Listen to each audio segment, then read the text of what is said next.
display. Holy Spirit, thou art welcome in.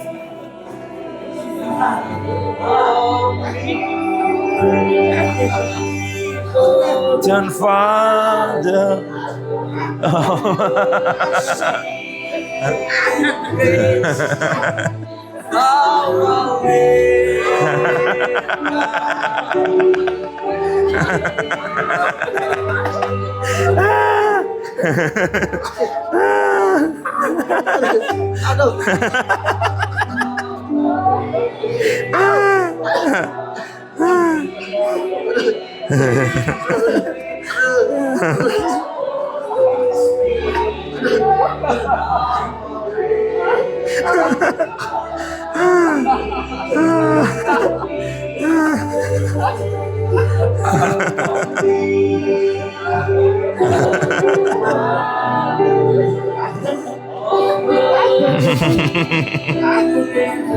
yes Lord, thou art welcome.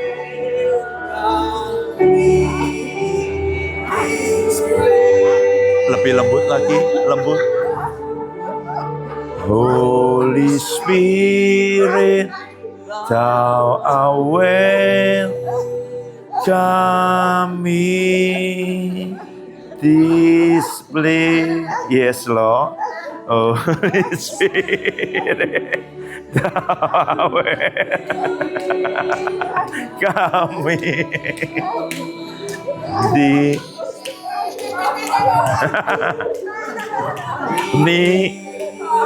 Omnipotent Father, oh mercy,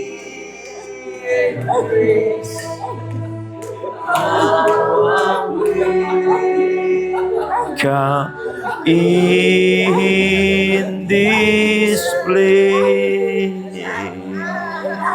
Lebih lembut. Holy Spirit, thou art welcome in this place. Holy Spirit, thou art welcome in this place.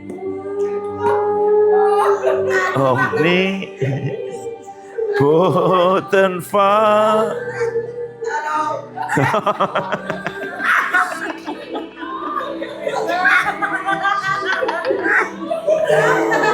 welcome in.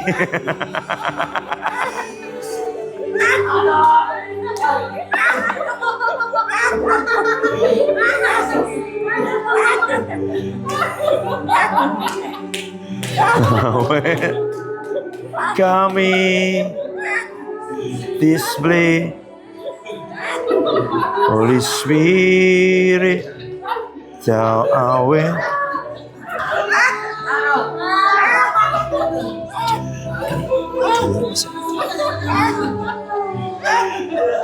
Omnipotent Father, yes Lord, oh mercy and grace, thou art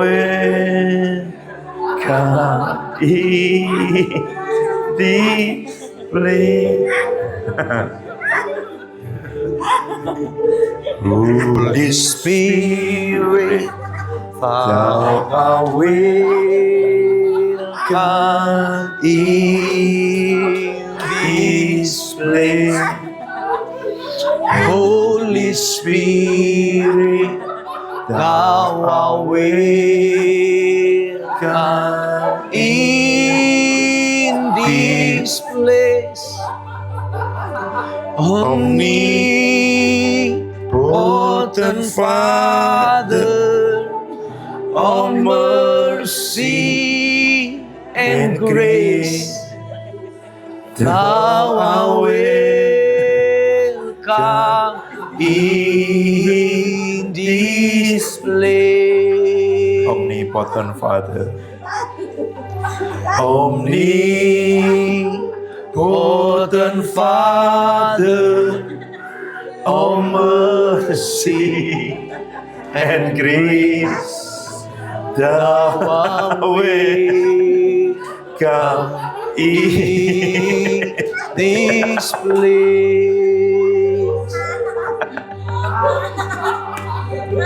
Omnipotent Father, oh mercy and grace, thou way come in this place.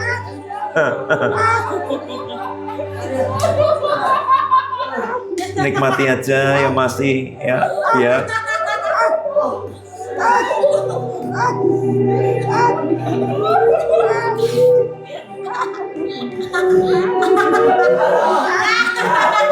Gak apa-apa, jangan terpengaruh.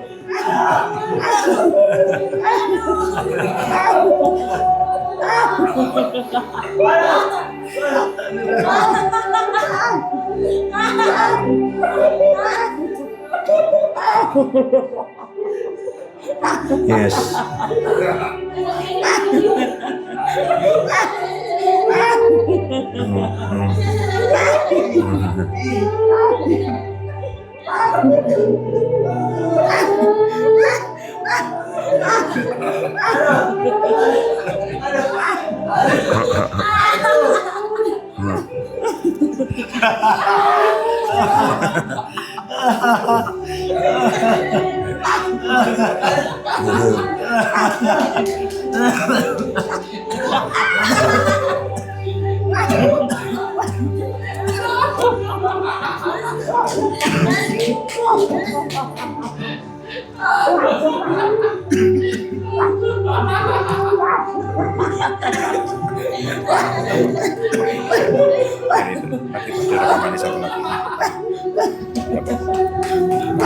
Mereka pada tidak sekali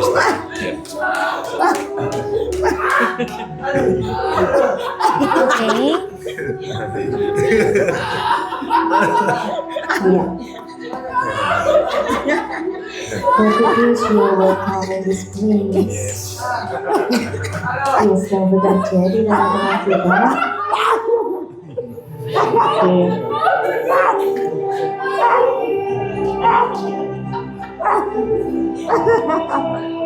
It's okay, Holy Spirit. It's okay. Yes. Yes.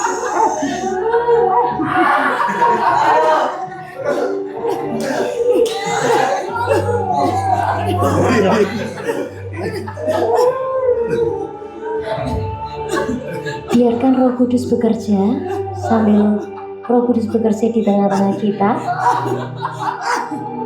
saya akan sampaikan apa yang saya alami dan rasakan, supaya ini bisa menolong semua teman-teman yang lain juga ya. Oke, yang saya rasakan adalah waktu tadi Roh Kudus sedang menjamah saya duduk ada di situ, lalu saya mulai memposisikan diri seperti yang Roh Kudus mau. Yang saya lihat adalah Roh Kudus sedang membelah dada saya, lalu dari dalam dia keluarkan banyak semua warnanya hitam seperti itu. Itu apa Roh Kudus? Itu bebanmu. Itu bebanmu, itu kekhawatiranmu, itu ketakutanmu. Itu yang membuat kamu jadi apa ya, gak bisa mengikuti aku dengan bebas. Karena beban itu tanpa sadar membuat itu jadi sesuatu yang menekan hidup saya. Tanpa saya sadari itu membuat diri saya jadi apa ya, seperti kayak sesak sekali, berat sekali. Dan saya bersyukur sekali kalau Roh Kudus angkat itu semuanya. Terus selanjutnya tadi Roh Kudus ajak saya, kamu mau gak dansa sama aku, menari sama aku? Saya bilang, ya Roh Kudus, aku mau. Lalu setelah itu saya secara manusia pikiran saya, Tuhan aku gak mau ketatap-tatap ya Tuhan. Ketatap-tatap itu apa ya, terbentur-bentur karena aku tahu ini ada banyak orang di belakang saya dan sebagainya. Enggak, percaya aja sama aku. Dan puji Tuhan ya, Roh Kudus itu dahsyat sekali, Roh Kudus itu luar biasa sekali. Saya sama sekali nggak terbentur-bentur di sekitar saya. Tapi ada sukacita yang besar dan kelegaan yang besar ketika saya menari bersama dengan Tuhan. Itu yang saya alami dan rasakan. Ya, sekarang saya mau minta dari teman-teman yang juga mengalami zaman Roh Kudus, sebelum nanti Papi akan kasih pengertian, tenang aja ini nggak sesat ya, ini nggak sesat, ini bagian dari Toronto Blessing yang dialami di Azusa Street. Oke, sekarang saya mau tawarkan, adakah yang mau sampaikan apa yang kalian rasakan, apa yang kalian lihat dan apa yang kalian nikmati? Grace, ya. Ya, yang lain nggak apa-apa, nikmati, jangan biar aja. Satu lagi ada tiga lagi dua. Gak apa-apa, nggak usah tegang sama mereka. Jadi pas pertama datang itu, aku tuh datang langsung sujud. Dipakai aja. Yang yang hari ini aja, Chris. Iya. Kamu mau cerita dari kemarin? Ya, nggak apa-apa. Yang ini aja. Yang hari ini, Ya, ya. yang ini tadi gimana? Jadi tadi datang lagi semua udah pada sujud, yang udah di dalam. Terus aku langsung sujud. Aku lihat kain, terus aku bilang, oh, pasti ini seperti yang kayak kemarin. Gak apa-apa, Roh Kudus, aku mau lagi gitu. Terus apa ya? Yang aku alami, dia ngingatin kembali lagi kemarin yang hari Kamis itu yang tentang di PPL ku.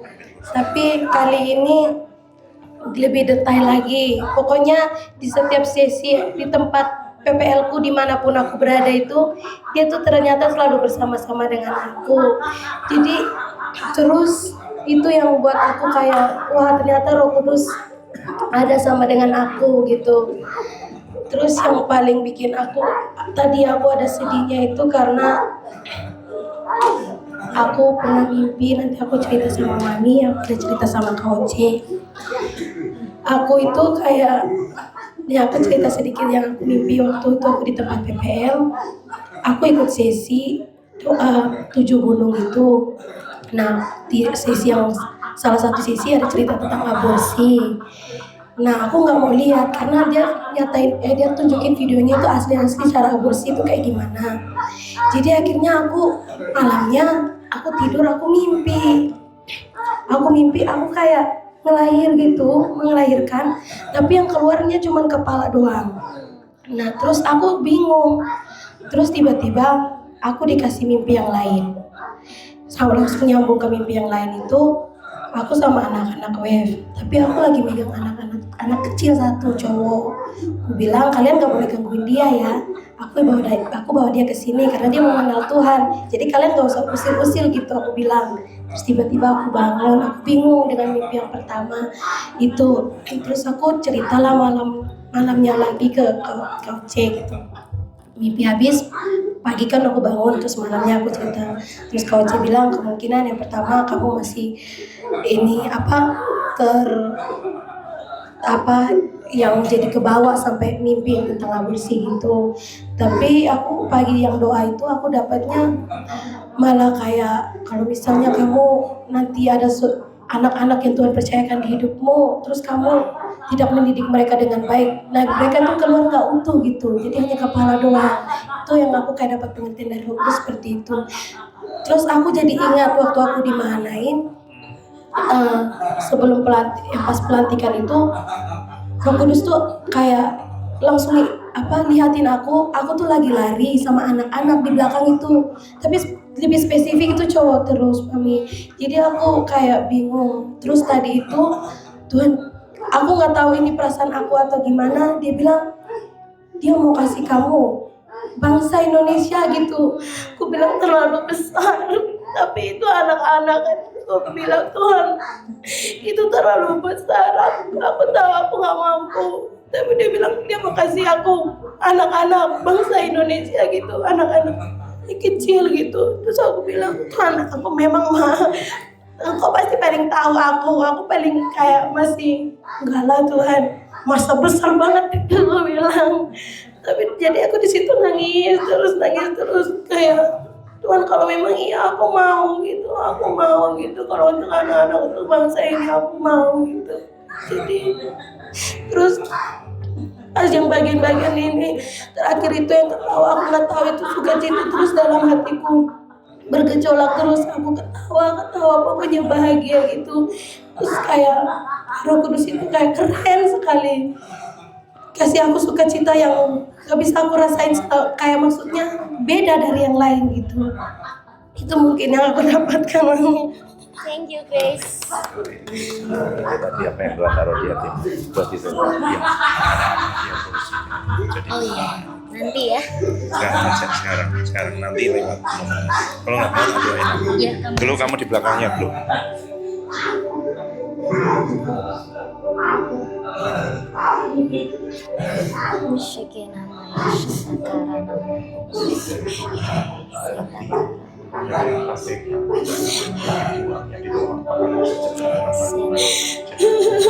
Membesarkan mereka jadi pahlawan-pahlawan orang seperti Yesus yang dibuat oleh Tuhan jadi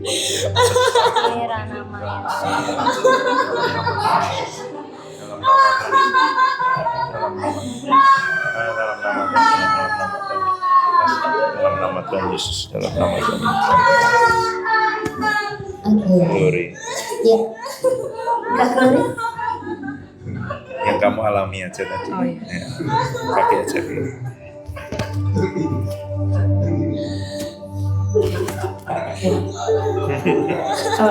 Ini first time saya Holy Laughter. Karena saya susah banget masuk untuk Holy Laughter. Bisa kalau lihat Kak Feby, lihat teman-teman yang lain, kok bisa ya mereka tuh gampang sekali masuk. Tapi ya udah Tuhan, aku mau, aku inginkan kayak gitu. Awalnya tuh lu kayak di perut itu rasanya kayak digelitik-gelitik gitu loh. Awalnya tuh seperti itu, digelitik-gelitik. Oh ini apa ini kayak gitu. Saya ngerasa digelitik-gelitik. Terus Tuhan aku mau tiba-tiba papi datang tuh lagi ketawa-ketawa berdua sama papi. Ketawa lagi bercanda-bercanda sama papi. Terus ada Tuhan Yesus. Terus tiba-tiba Tuhan itu bawa aku melihat anak-anakku, anak-anak yang penguritkan lagi latihan baris berbaris. Itu yang buat saya wow gitu. Apa lucu lagi, saya dengan Tuhan Yesus lagi berdua, terus ini lihat anak-anakmu lagi PBB, lagi latihan baris berbaris. Jadi saya sama Tuhan, dan Tuhan tuh ngomong kayak gini, nah thank you ya, walaupun kamu sering didiamin, walaupun kamu sering respon chatmu nggak dibalas, walaupun kamu effort sama mereka tapi mereka cuek, tapi thank you ya nak, kamu akan melahirkan pasukan-pasukan. Sekarang mereka sedang latihan. Lagi latihan baris ya, Lagi latihan baris. Persiapan perang. Yes, dan mereka akan dipersiapkan jadi pahlawan-pahlawan ya Tuhan. Itu bersyukur. Tadi awalnya gimana dulu? Jadi kamu udah lihat dulu Tuhan Yesus belum? Waktu tadi gimana? Papi agak nggak jelas. Oh. Pertama tadi kamu sama Tuhan Yesus. Iya, papi kan datang dulu sama aku kan, lagi ketawa-ketawa gitu kan. Terus tiba-tiba Tuhan Yesus datang gitu. Tuhan Yesus datang, terus habis itu ini lihat anak-anakmu lagi PBB. Oh iya. Seperti itu, Pi. Ya, terima kasih Tuhan memberkati. Ya. Selanjutnya Nathan. Nathan. Tadi boleh nggak disusun itu kan ini. Susunya dinaikin aja. Panas aku. Bersyukur ini kali kedua saya dari kemarin. Gitu. Aku nggak lihat loh, tadi Tuhan ngomong Nathan. Jadi aku ke Nathan situ. Aku nggak lihat kamu di sini. Gitu. Tadi saya lihat itu saya sedang berjalan di medan pertempuran. Benar-benar menggunakan peralatan, pakai baju hijau, pakai carrier besar, gitu, sendiri, lalu benar-benar merasa letih sekali, merasa capek sekali. Tiba-tiba ada yang manggil di gunung, dipanggil, dan saya tahu, saya kenal pribadi itu yang manggil saya. Itu. Kamu jalan sendiri gitu. Sendiri. Lalu setelah itu dipanggil naik. Di situ sudah disediakan ada api unggun. Gitu. Dengan pemandangan, saya suka dengan pemandangan gunung, gitu. Tuhan tahu selera saya, Tuhan tahu bagaimana kesukaan saya di situ. Di situ Tuhan memperagakan hal yang lucu dari depan saya. Jadi bisa ketawa-ketawa sendiri, tidak tahu kenapa. Itu yang bikin mind blowing, gitu. Mind blowing. Di situ Tuhan sediakan sudah ada barbecue, sudah ada barbecue kayak ayam-ayam gitu. Saya nggak tahu itu ayam apa, tapi di situ saya nggak fokus ke makanannya, tapi itu sediakan. Saya fokus ke Tuhan, bagaimana Tuhan menghibur saya di situ, bagaimana Tuhan menghibur saya. Lalu Tuhan tunjukin lagi, lihat di depan, aku sudah sediakan yang terbaik. Terus melangkah dengan kesetiaan, terus melangkah dengan ketaatanmu. Kamu belum bisa melihat apa yang ada di depan, tapi percaya Tuhan sudah sediakan, aku sudah sediakan yang terbaik sih. Itu sih yang saya rasakan tadi. Oke, thank you Nathan. Yang lainnya? Tuh Matius.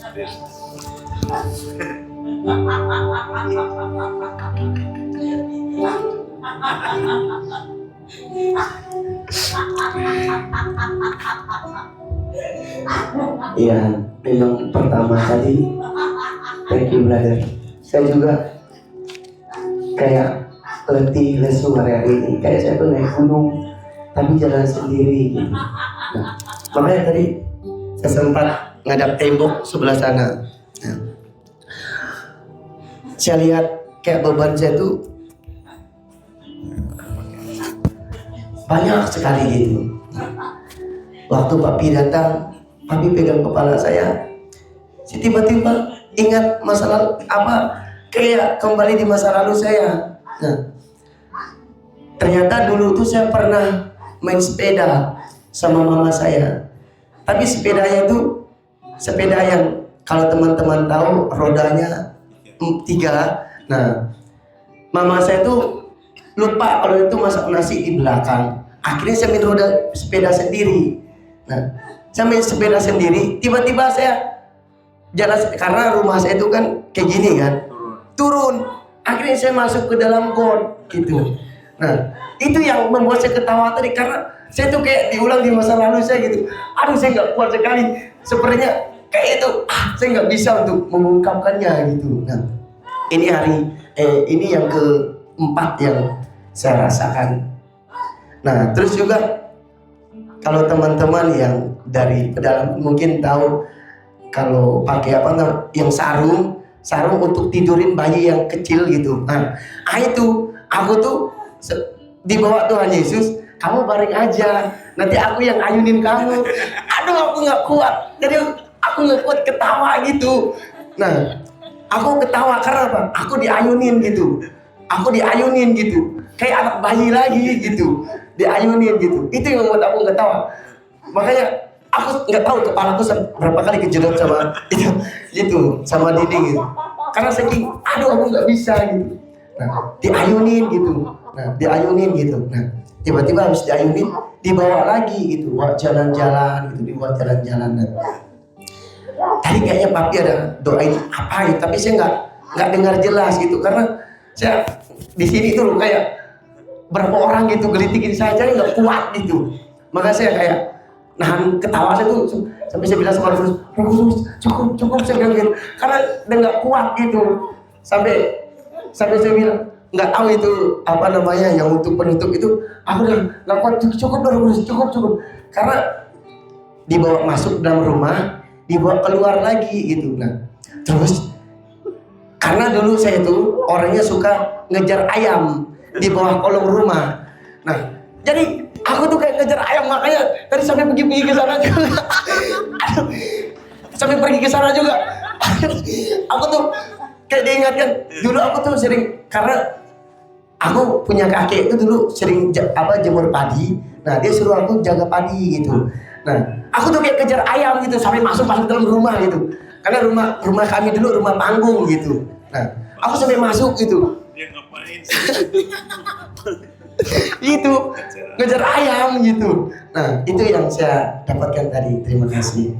Rasanya apa, men?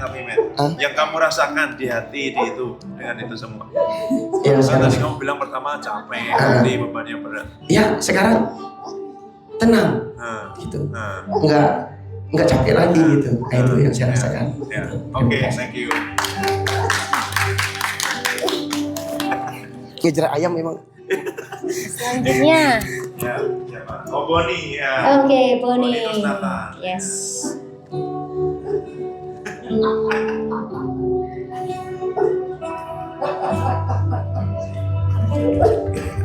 Oke, aku akan kasih apa yang kudapatkan. Memang aku juga minggu-minggu ini kayak capek, betul kayak gitu. Tapi ada kemarin anak-anakku yang di SMP 2 ngechat kayak gitu. Aku nggak tahu ya, kayak pas malam kemarin aku berdoa kayak aku diingatkan satu anak kayak gitu. Anak ini maunya apa kayak gitu. Tuhan, kenapa anak ini melintas terus kayak gitu di pikiran saya di setiap saya berdoa anak ini keluar terus kayak gitu. Tuhan kayak kasih keberanian kayak gitu. Kamu doakan anak itu kayak gitu. Kamu chat anak itu, chat kayak gitu. Ketika saya chat anak itu curhat kayak gitu. Aku berdoa, Tuhan, anak ini maunya apa yang saya lakukan gitu. Ketika anak itu bicara, Kak, terima kasih kayak gitu. Kalau enggak kakak chat aku bunuh diri dan rokok kayak gitu. Itu aku hancur sekali. Aku seperti melihat gambaran diriku di dia kayak gitu. Ketika dia bilang, Kak, aku hampir bunuh diri kayak gitu. Aku sampai, Tuhan, apa yang Tuhan taruhkan di hati aku sampai kayak gini. Seumpamanya kalau aku nggak taat mengikuti Roh Kudus kayak gitu, mungkin aku nggak bisa chattingan sama anak itu sampai semalam kayak gitu. Tadi malam aku berdoa, Tuhan, hatiku hancur kayak gitu, hancur banget kayak gitu. Sampai aku ketiduran kayak gitu. Aku ketiduran sampai pagi kayak gitu. Aku juga sharing di tadi pagi kayak gitu. Dan pas sebenarnya tadi aku berdoa kayak gitu. Aku Roh Kudus, aku mau kayak gitu. Ketika aku berdoa, Papi datang doain aku, Princess Warrior kayak gitu. Di situ aku, Tuhan mau apa di hidup aku kayak gitu. Aku serahkan sama Tuhan. Ketika itu aku kayak masuk di suatu tempat, aku diingatkan lagi tentang kekerasan orang tua aku. Itu aku lupa kayak gitu. Pas aku berdoa, Tuhan ingatkan lagi kekerasan orang tua aku.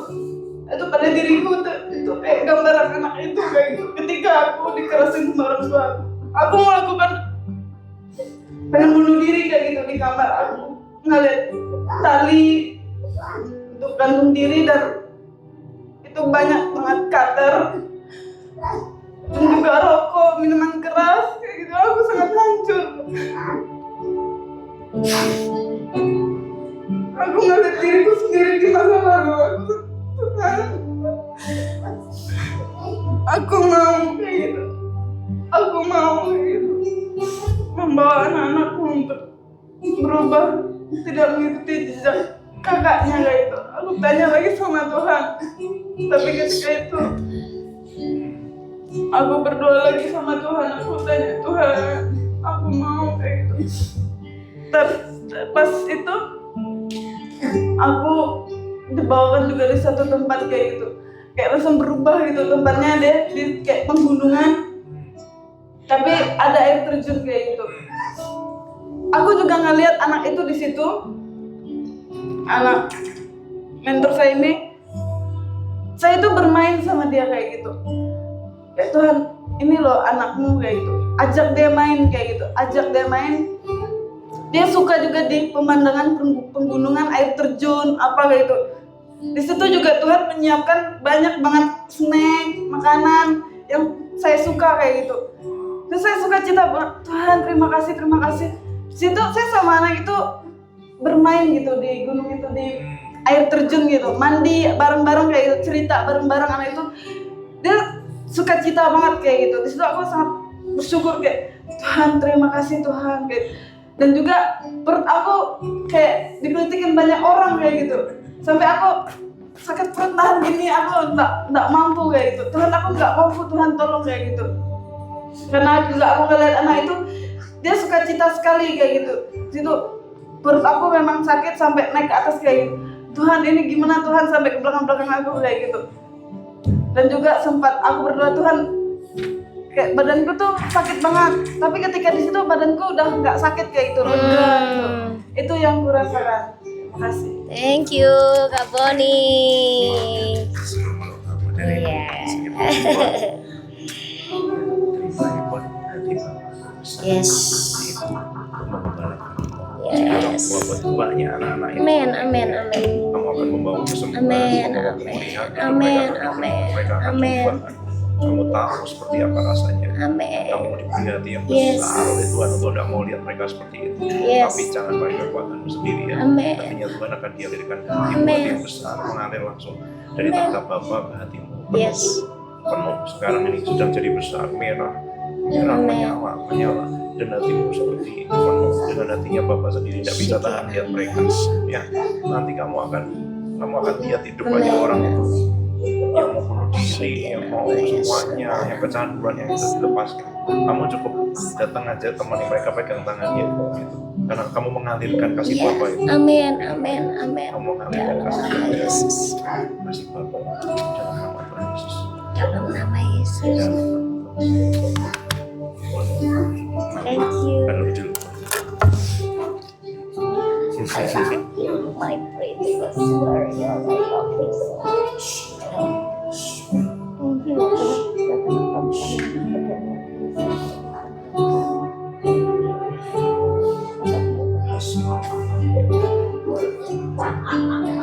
Oke, sekarang Nathan.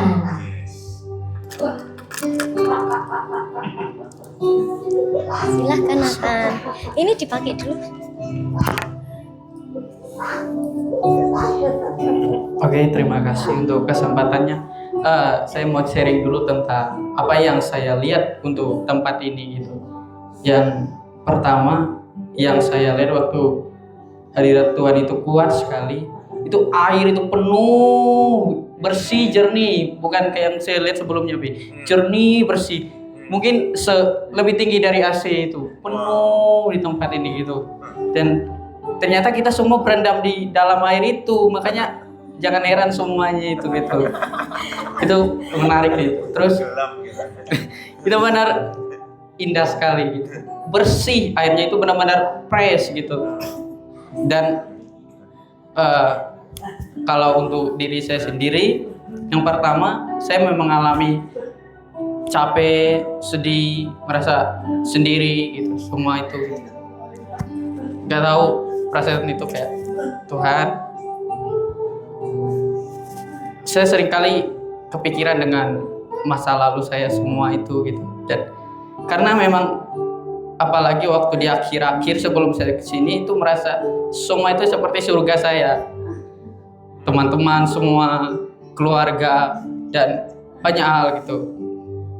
Itu semua surga saya sebenarnya gitu.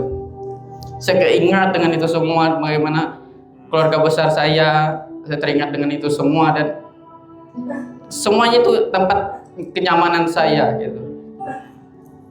Dan seringkali saya teringat dengan hal itu gitu, dengan lingkungan, dengan keadaan di Kalimantan, dan itu benar-benar gitu, menusuk di hati saya. Nggak enak untuk saya gitu, untuk tetap berdiri di jalannya Tuhan dengan semuanya itu gitu. Kok makin kesini saya merasa gitu capek sendiri.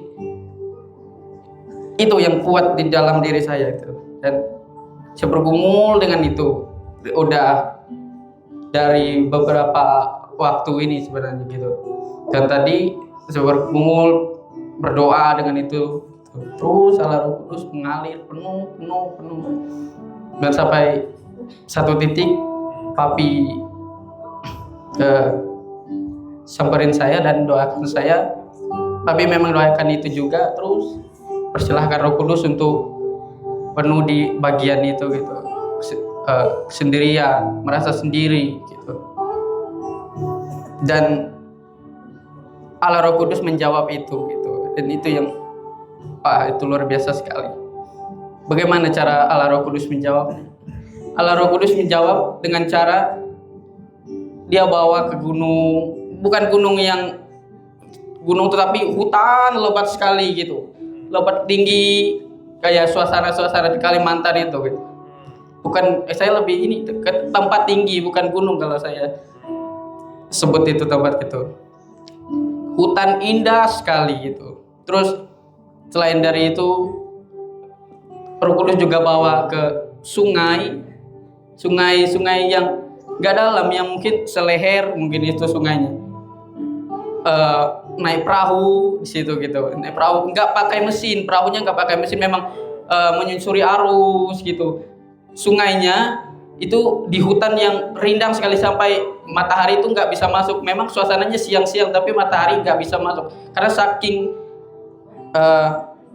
rimbunnya. Dan tebing, itu tebing, posisinya tebing tinggi mungkin 100 meter itu ada, itu memang sebelah kirinya gitu. Dan hutan itu sebelah kanannya itu kerikil-kerikil batu-batu yang kayak pantai, tapi enggak, itu semua pasir yang memang di pinggir sungai itu.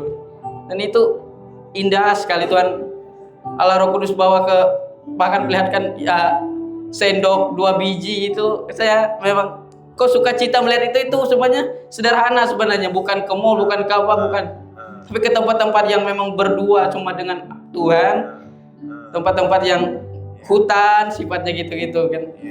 Dan apa yang saya alami setelah pengalaman itu semua, saya merasa sukacita, saya merasa memang apa yang saya butuhkan itu terjawab gitu, terpenuhi dengan bahagia. Makanya waktu kita selesai, saya dengarkan kakak-kakak dan teman-teman cerita, saya senyum-senyum sendiri karena saya merasa ada sesuatu yang terpenuhi, ada sesuatu kayak kalau orang yang suka jalan-jalan itu, dia kalau habis jalan-jalan itu katanya baterainya penuh.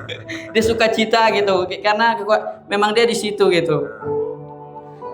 Dan itu yang saya rasakan, kayak semuanya yang saya perlukan itu dicas ulang, dipenuhi lagi sukacita. Makanya saya rasanya senyum-senyum sendiri waktu berdoa, waktu kita nantikan Roh Kudus, sesenyum, saya bahagia sekali dengan semua. Padahal itu sederhana sekali, tapi Allah Roh Kudus memang ngerti apa yang jadi kebutuhan gitu. Itu yang bisa saya sharingkan. Lagi yang lain? Ya, Sinta.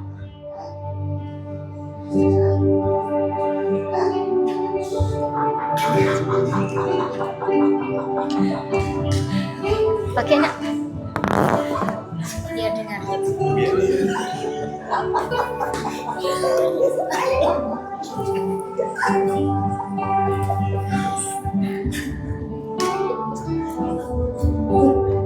Oke. Jadi sebenarnya memang aku beberapa hari ini, dan juga aku sempat kemarin waktu kami masih ada di Jakarta, itu sore-sore gitu ya kalau nggak salah gitu. Terus Kak Nathan itu minta, Cah, kamu nanti bisa bikin caption yang ini. Dan pada saat itu aku sedang banyak sekali yang jadi beban pikiranku. Bahkan sempat 2 hari aku tidur. Pertamanya itu aku tidur cuman 3 jam. Terus kemarin sebelum berangkat ke sini aku cuman tidur nggak sampai 1 jam gitu. Terus aku pas ngelihat chatnya Kak Nathan tuh, aku nangis langsung kayak aku nulis apa yang harus aku tulis kayak gitu. Terus tapi aku bilang, Roh Kudus, kamu tahu aku nggak? Roh Kudus tahu aku nggak punya kekuatan, aku nggak punya kapasitas. Bahkan rasanya sekarang aku lagi capek banget. Dan itu tuh aku sudah muncul di hatiku. Aku bilang ke Kak Nathan, aku mau bilang kalau Kak bisa nggak usah aku dulu yang bikin gitu, orang lain aja bisa gitu. Tapi aku nggak jadi ngechat. Tapi di situ aku mulai, aku baca, Roh Kudus tolong kayak gitu. Dan di saat ketika kayak gitu muncul sendiri, Tuhan suruh tulis kayak gini, diajarin kayak gitu. Dan di situ aku juga terkagum-kagum kayak gitu, aku terheran-heran. Terus Tadi pagi juga ya aku mempersiapkan hatiku dan aku mengekspektasikan yang lebih ketika aku mau datang ke sini. Dan aku sempat baca firman gitu. Tapi ada yang sebenarnya masih belum, ketika aku merenungkan masih ada sesuatu yang belum aku belum dapat sesuatu kayak gitu. Terus tadi sebenarnya mau lanjut tapi kayak stop dulu kata Roh Kudus kan. Kok stop ya? Terus oh ya, oke. Terus datang ke sini. Ketika di sini aku langsung ngeliat, wow banyak yang berubah gitu. Ada yang berubah dan aku langsung merasakan atmosfernya ketika baru datang kayak gitu. Aku sudah merasakan Roh Kudus sudah ada di sini. Aku duduk di situ dan aku terus bilang, Roh Kudus, aku mau Engkau. I want more. Terus tadi langsung ketika Papi sempat ngomong kan, cari posisi terbaik. Roh Kudus kamu mau kayak gimana, mau nyender, mau duduk atau gimana. Tadi posisinya awalnya aku sujud, terus aku tanya Roh Kudus, aku gimana ya gitu. Apakah aku nyender, apakah aku ini telentang, apakah aku ini selonjoran, gimana kayak gitu. Terus sampai aku muncul, kayak aku ngelihat diriku duduknya kayak gini. Cuman kayak gini. Terus aku, masa sih?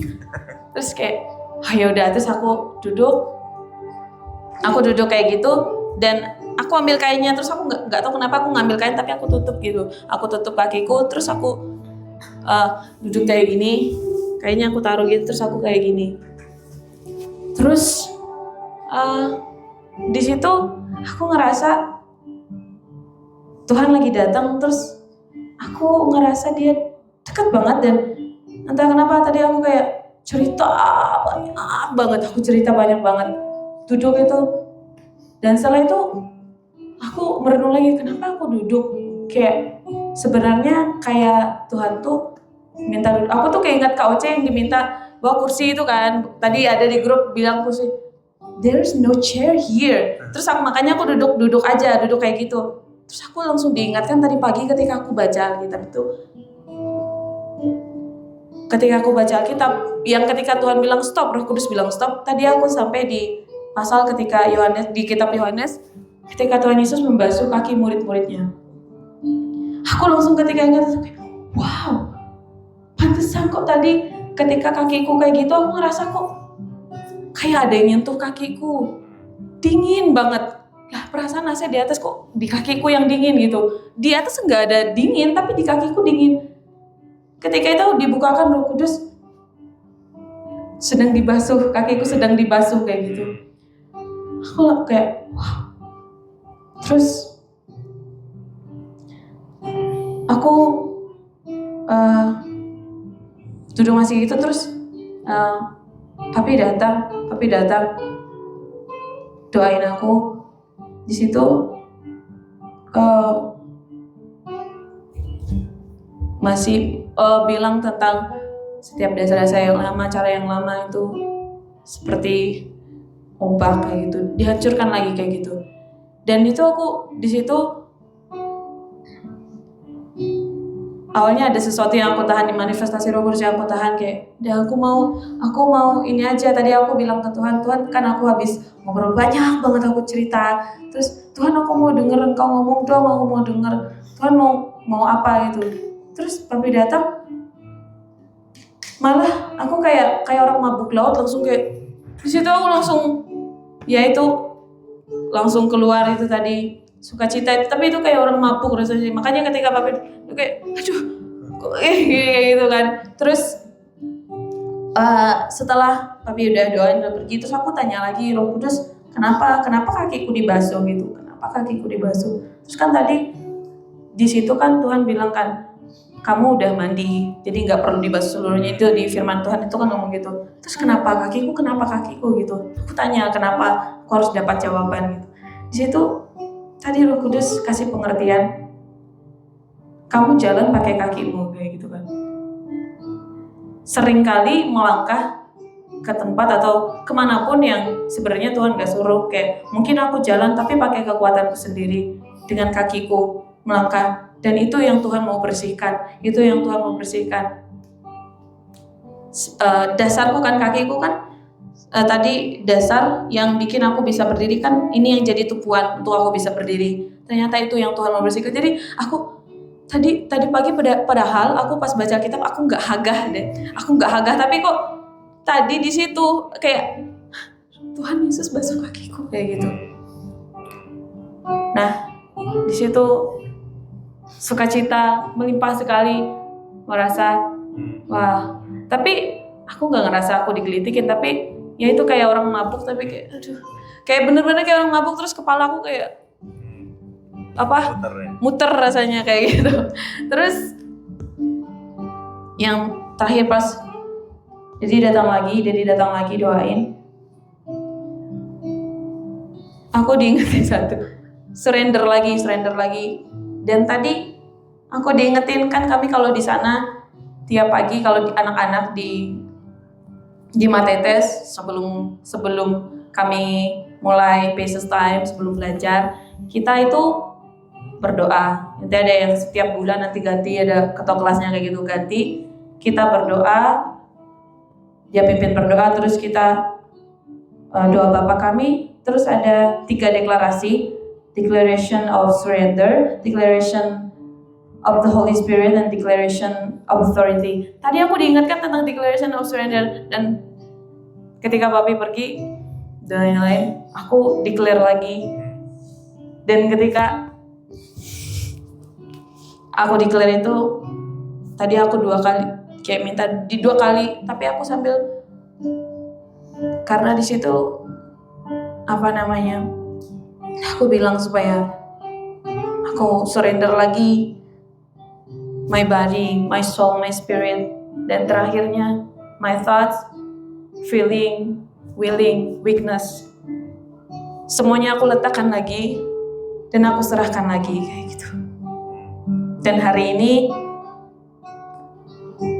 ya aku wow, Tuhan Yesus, Roh Kudus keren banget.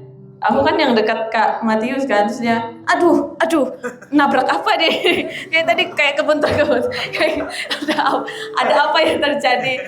Dan ketika aku dengar yang lain ketawa itu tuh kayak semakin kayak ngajakin kita ketawa gitu. Aku juga semakin ketawa. Maksudnya ini dia lucu kenapa ketawanya? Oh, pokoknya tadi kan yang paling dekat sama aku kan itu kan Kak Matius.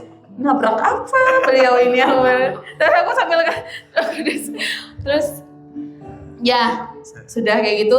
Dan aku diingatkan juga, dan memang seperti yang tadi aku bilang itu, hari ini diingatkan lagi bahwa Tuhan kita Allah yang heran, kamu akan dibuat heran-heran. Jadi kalau kamu belum heran, kamu akan dibuat heran. Oke. Thank you. Yes. Kak, apa ya? Iya. Yuk Kak Oscar. Kak, jangan 1 jam ya Kak, karena habis ini mau bagikan sesuatu. 5 menit aja. Iya. Si timer.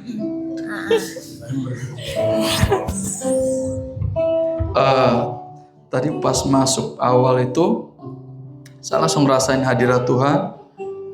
Saya langsung ambil posisi, saya bilang, Roh Kudus, aku menginginkanmu. Roh Kudus, aku menginginkanmu. Roh Kudus, penuhiku. Dan terjadilah. Tiba-tiba langsung gak bisa nahan ketawa. Tapi ketawanya itu sambil air mata keluar, ketawa gitu. Ketawa bener-bener. Gak ada bayangan sama sekali kenapa saya ketawa gitu. Tapi bener-bener kayak Roh Kudus itu yang membuat saya ketawa. Dan ketawa lepas. Dan pada akhirnya tiba-tiba papi datang tumpang tangan gitu. Tiba-tiba saya dibawa ke suatu tempat di pantai, salah satu tempat favorit saya, tempat kesukaan saya. Di situ saya lagi di atas kuda, dan kudanya itu warnanya juga membuat saya ketawa gitu. Ada warna pinknya gitu, ada kebiru-biruan pink gitu. Terus saya ingat botol saya gitu yang di sana gitu, warna pink gitu kan. Saya ketawa gitu. Terus saya diingatkan waktu saya masih kecil, saya dibawa lari kuda. dibawa lari kuda, dan saya minta tolong, saya pegang erat itu kuda, saya pegang dia punya rambut gitu, tapi cuma saya sendiri gitu dibawa lari sampai jauh. Tiba-tiba ada orang dewasa waktu itu, waktu saya masih kecil itu, akhirnya datang tolong saya tuh tangkap kuda itu gitu, dan akhirnya saya bisa turun gitu. Dan waktu itu saya sangat ketakutan gitu. Mungkin dari sejak peristiwa itu saya sangat takut untuk naik kuda, tunggang kuda. Tapi di pantai itu saya naik kuda itu yang warna-warni tadi itu kudanya kencang banget gitu. Itu mungkin lebih daripada kecepatan motor gitu. Kenapa? Ini langsung gitu, tahu kan yang kalau misalnya kena angin gitu, ini gini gigi semua tuh, pipi ini langsung kayak gimana lagi gigi gitu. Nah kudanya juga itu ketawa juga gitu. Itu buat saya juga ketawa gitu. Lucu kudanya gitu. Dan begitu lari kencang dia balik lagi gitu. Dia balik lagi, dia punya ini, ada ininya, apa namanya? Ada tanduk di tengahnya itu saya lihat. Unicorn itu kayaknya. Itu lari cepet banget gitu. Dan saya bisa gini di atas kuda gitu. Wah, lari gitu tapi nggak jatuh gitu. Saya kaget gitu. Tapi akhirnya di situ saya nggak naik, saya nggak takut naik kuda lagi gitu. Dan lucu banget gitu. Dan itu tiba-tiba saya lihat di pantai, saya lihat Tuhan Yesus. Dia lagi berjemur gini. Dia pakai kacamata hitam gitu kan. Ternyata dia tidak menemani saya gitu.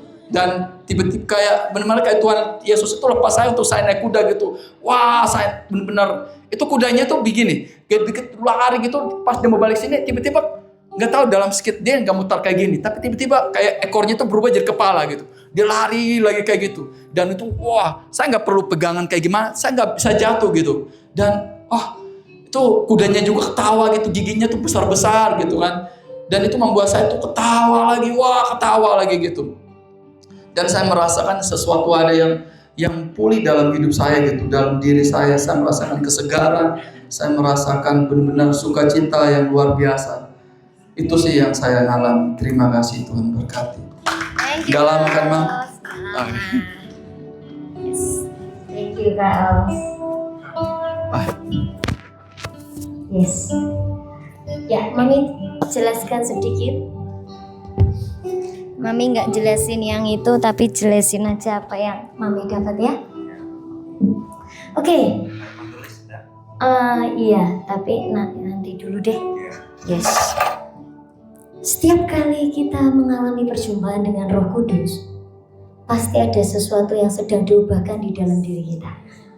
Alkitabnya Mami buka sama-sama Yohanes pasal 4. Judul perikopnya percakapan dengan perempuan Samaria. Yohanes pasal 4 mulai ayat yang ketiga. Mami baca, kalian simak ya. Yohanes pasal 4 ayat 3 dan seterusnya. Yohanes pasal 4 ayat 3 dan seterusnya. Ya. Yesus pun meninggalkan Yudea dan kembali lagi ke Galilea. Namun ia harus melintasi daerah Samaria. Lalu sampailah ia ke sebuah kota di Samaria yang bernama Sikar, dekat tanah yang diberikan Yakub dahulu kepada anak-anaknya Yusuf. Di situ terdapat sumur Yakub. Yesus sangat letih karena perjalanan. Sebab itu ia duduk di pinggir sumur itu. Hari kira-kira pukul 12. Datanglah seorang perempuan Samaria hendak menimba air. Kata Yesus kepadanya, "Berilah aku minum." Sebab murid-muridnya telah pergi ke kota membeli makanan. Ingat ya, Tuhan Yesus itu kalau melakukan sesuatu dia nggak pernah random. Pasti ada maksudnya. Lanjut ya. Sebab ayat 8, murid-muridnya telah pergi ke kota membeli makanan. Ayat 9, kata perempuan Samaria itu kepadanya, "Bagaimana mungkin engkau seorang Yahudi minta minum kepadaku seorang perempuan Samaria? Adapun orang Yahudi tidak bergaul dengan orang Samaria." Jawab Yesus kepadanya, "Jikalau engkau tahu tentang karunia Allah dan siapa dia yang berkata kepadamu, 'Berilah aku minum,' niscaya engkau telah meminta kepadanya, dan ia telah memberikan kepadamu air hidup." Kata perempuan itu kepadanya, "Tuan, engkau tidak punya timba dan sumur ini amat dalam. Dari manakah engkau memperoleh air hidup itu? Apakah engkau lebih besar daripada bapa leluhur kami Yakub yang memberikan sumur ini kepada kami dan yang telah minum sendiri darinya, ia serta anak-anaknya dan ternaknya?" Jawab Yesus kepadanya, siapa saja yang minum air ini, ia akan haus lagi. Tetapi siapa yang minum air yang akan kuberikan kepadanya, ia tidak akan haus untuk selama-lamanya. Sebaliknya, air yang akan kuberikan kepadanya akan menjadi mata air di dalam dirinya dan terus-menerus memancar sampai pada hidup yang kekal. Kata perempuan itu kepadanya, Tuan, berikanlah aku air itu, supaya aku tidak haus dan tidak usah datang lagi ke sini untuk menimba air. Kata Yesus kepadanya, pergilah, panggillah suamimu dan datang ke sini. Kata perempuan itu, aku tidak mempunyai suami. Kata Yesus kepadanya, tepat katamu bahwa engkau tidak mempunyai suami. Sebab engkau sudah mempunyai 5 suami, dan yang ada sekarang padamu bukanlah suamimu. Dalam hal ini engkau telah berkata benar. Oke, lanjut ya. Lanjutnya di ayat yang ke-27. Nanti ayat 2 selanjutnya kalian akan baca, Tuhan Yesus jelaskan di situ tentang menyembah dalam roh dan kebenaran. Saya baca aja biar kita semua jelas mudeng ya. Lalu selanjutnya saya baca ayat yang ke-18. Sebab engkau sudah mempunyai 5 suami dan yang sekarang bersamamu bukanlah suamimu. Dalam hal ini engkau telah berkata benar. Kata perempuan itu kepadanya, Tuan, nyata sekarang padaku bahwa engkau seorang nabi. Nenek moyang kami menyembah di atas gunung ini, tetapi kamu katakan bahwa Yerusalemlah tempat orang harus menyembah. Kata Yesus kepadanya, percayalah kepadaku ibu, saatnya akan tiba bahwa kamu akan menyembah Bapa bukan di gunung ini dan bukan juga di Yerusalem. Kamu menyembah apa yang tidak kamu kenal, kami menyembah apa yang tidak kami kenal. Sebab keselamatan datang dari orang Yahudi. Namun saatnya akan tiba dan sudah tiba sekarang bahwa penyembah-penyembah benar akan menyembah Bapa dalam roh dan kebenaran. Sebab Bapa mencari orang-orang yang menyembah Dia secara demikian. Allah itu roh, dan barang siapa saja yang menyembah Dia harus menyembahnya dalam roh dan kebenaran. Jawab perempuan itu kepadanya, aku tahu bahwa Mesias yang disebut juga Kristus akan datang. Apabila ia datang, ia akan memberitakan segala sesuatu kepada kami. Kata Yesus kepadanya, akulah dia yang sedang berbicara dengan engkau. Pada waktu itu datanglah murid-muridnya dan mereka heran bahwa ia sedang bercakap-cakap dengan seorang perempuan. Namun tidak seorang pun yang bertanya apa yang kau kehendaki atau apa yang kau percakapkan dengan dia. Perempuan itu meninggalkan tempayan di situ lalu pergi ke kota dan berkata kepada orang-orang di situ, mari, lihatlah orang yang mengatakan kepadaku segala sesuatu yang telah ku perbuat. Mungkinkah dia itu Mesias?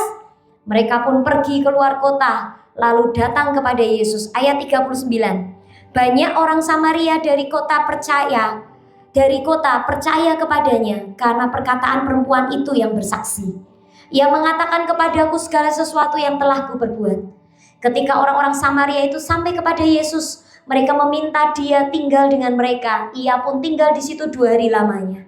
Karena perkataannya lebih banyak lagi orang yang percaya. Dan mereka berkata kepada perempuan itu, kami percaya tetapi bukan lagi karena apa yang kau katakan.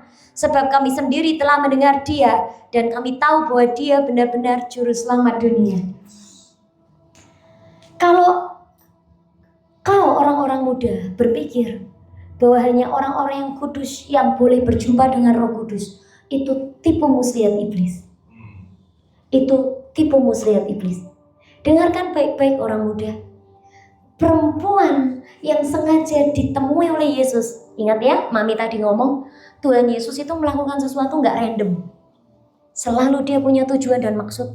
Kenapa dia mau lewat Samaria? Kenapa dia mau sengaja pas datang di pinggir sumur jam 12? Karena hanya perempuan sundal yang akan datang ke sumur itu jam 12. Perempuan baik-baik datangnya pagi-pagi, nyiapin semuanya untuk suami anak-anaknya.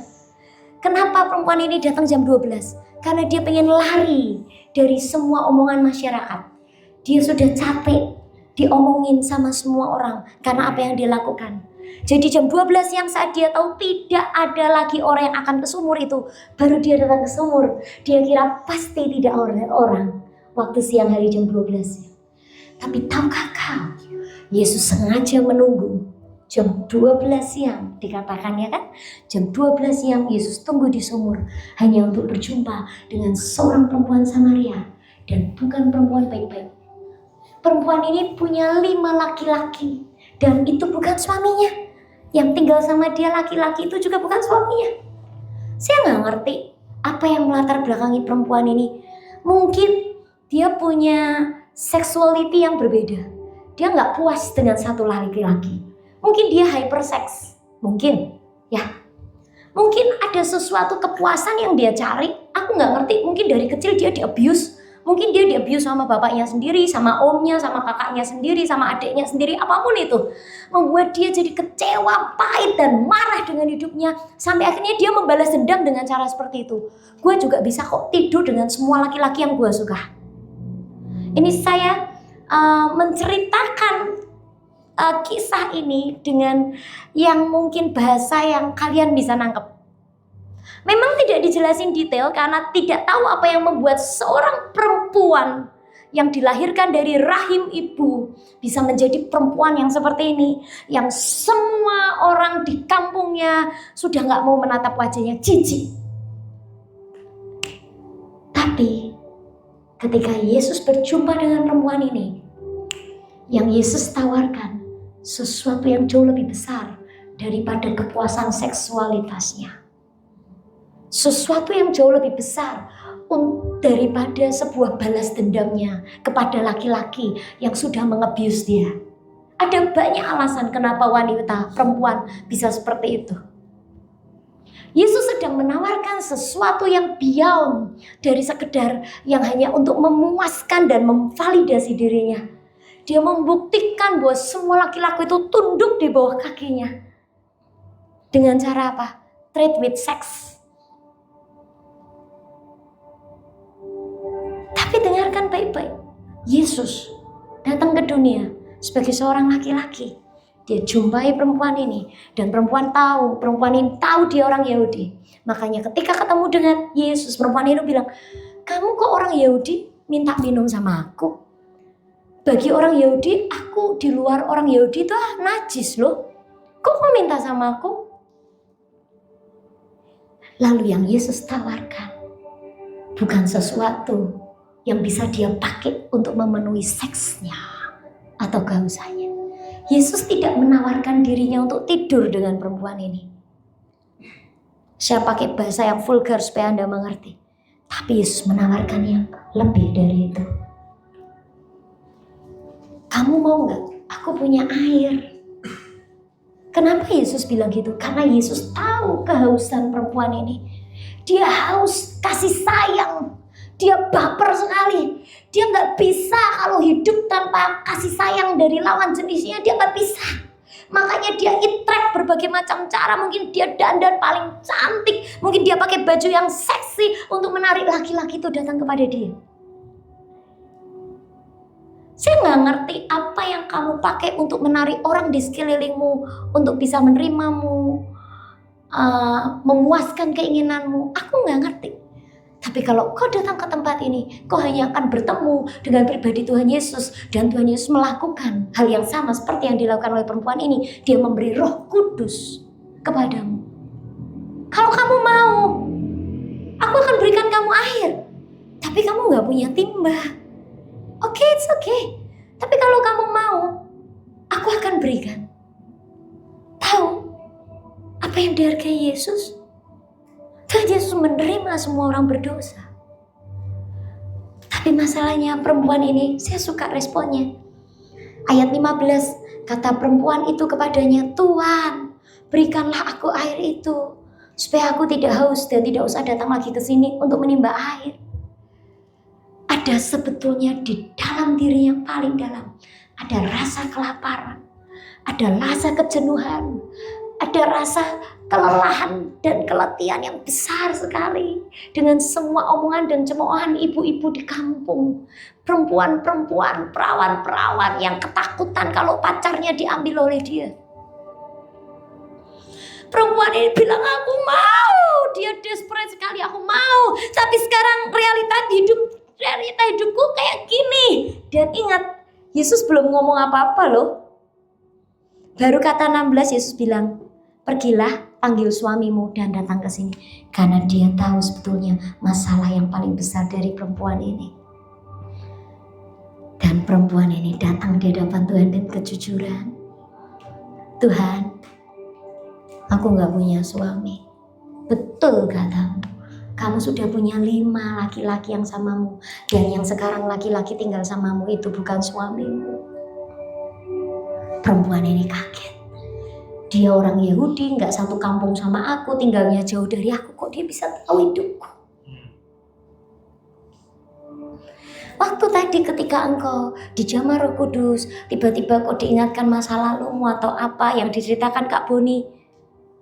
Dia merasa, dia diingatkan. Tapi bagaimana ketika, ingat ya, bedanya Roh Kudus sama setan. Kalau Roh Kudus mengingatkanmu kembali ke masa lalumu, tidak untuk mengintimidasimu, tapi untuk mengeluarkanmu dan membangkitkanmu dan memulihkanmu. Tapi kalau iblis mengingatkanmu akan masa lalumu, dia hanya untuk mempersalahkan dirimu dan mengintimidasi. Gak layak kau, tuh kamu aja gitu, kamu aja gitu. Bro, sis, adakah di antara kita yang hidup kita jauh lebih liar daripada perempuan Samaria ini? Perempuan Samaria ini liar sekali. Dia mungkin punya hypersex, mungkin dia pernah di abuse, gak ngerti, mungkin dia perempuan sundal, mungkin dia mucikari. Tapi Roh Kudus bisa diberikan kepada perempuan yang hidupnya hancur seperti itu. Jangan hanya karena namanya Roh Kudus, terus ketika hidupmu hancur, berantakan, berkeping-keping, kau gak berani datang kepadanya hanya karena namanya Roh Kudus. Justru ketika sama sekali tidak ada kekudusan di dalam hidupmu dan hidupku, datanglah kepada Roh Kudus. Seperti yang Papi bilang, mengalirlah Roh Kudus dalam kecacatan-kecacatanku. Mengalirlah Roh Kudus dalam pikiran-pikiran porno yang aku sendiri gak bisa membuangnya. Mengalirlah Roh Kudus dalam masturbasi dan onaniku yang aku sendiri gak bisa menghentikannya sampai aku capek. Mengalirlah Roh Kudus dalam kelainanku karena aku mulai suka sesama jenis. Mengalir. Anda pikir seorang psikiater atau psikolog bisa menolongmu untuk menjadikan kau seorang laki-laki sejati atau seorang perempuan yang lemah lembut asli? Hanya Roh Kudus yang menciptakan engkau dan aku yang bisa membalikkan itu.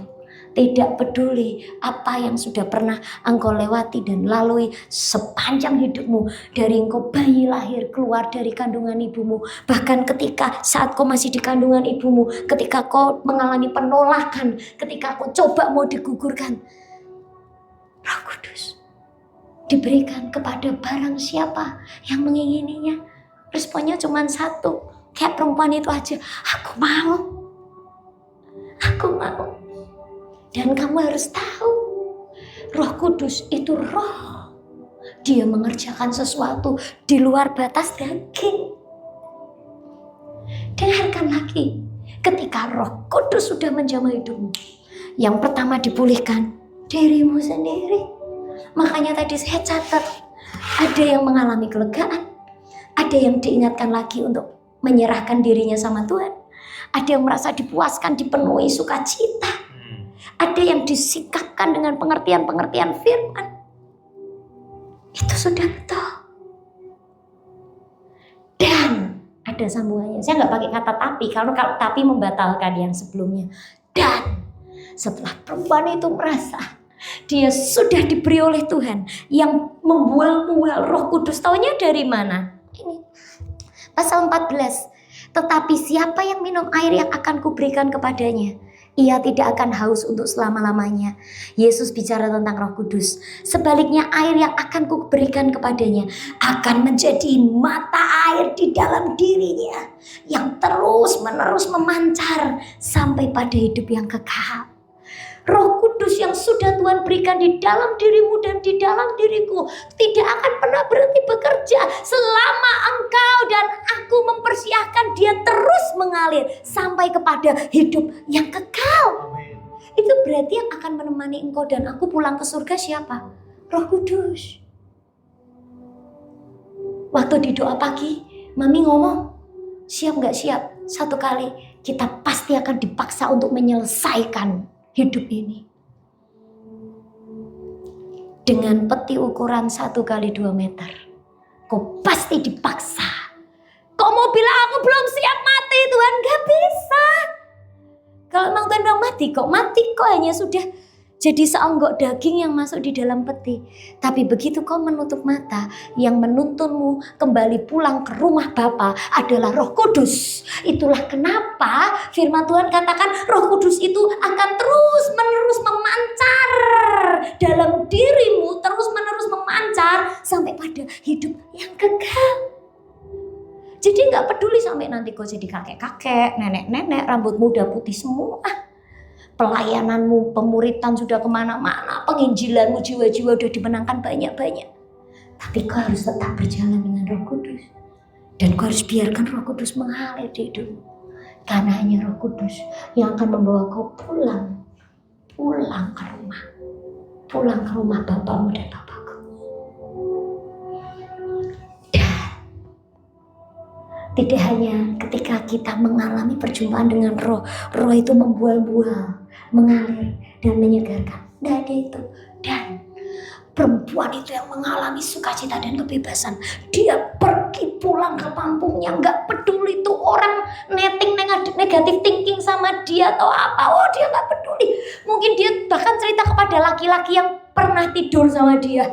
Kamu tahu nggak? Ada orang di sana dekat sumur itu tahu loh apa yang sudah aku perbuat sama kamu. Dia akan ketemu gedor pintu rumah dari satu pintu ke pintu yang lain. Mungkin dia ditolak dulu, mungkin dia dilempar. Mau ngapain kamu perempuan tidak tahu diri, pelacur, murahan, penjinah, pencabul semuanya. Dia gak pedulikan itu, dia bilang, enggak, aku cuma mau bilang ada orang yang tahu hidupku loh. Ada orang yang tahu hidupku seperti apa. Dan dia mau terima aku. Dan aku gak ngerti, aku mengalami sesuatu yang beda. Ada yang berubah di hidupku. Aku gak bisa cerita, tapi yuk tak bawa itu orangnya di sana. Satu kampung, baca firman ini. Satu kampung dia bawa kepada Tuhan Yesus. Dan orang-orang itu bilang, ya betul guru, awalnya kami datang karena cerita perempuan itu. Perempuan itu bilang kok ada nabi yang tahu hidupnya dia. Setelah dia dengarkan Yesus ngomong, orang banyak itu bilang, sekarang kami percaya kepadamu bukan saja dari apa yang perempuan itu katakan, tapi apa yang kau perkatakan. Orang yang sudah dijamah Roh Kudus dan dipenuhi hidupnya, setelah dia dipulihkan, mengalami kelegaan, sukacita, manifestasinya boleh macam-macam. Setelah itu, pasti Tuhan kasih bisikan kerinduan di hatinya untuk menjadi utusan-utusan Injil.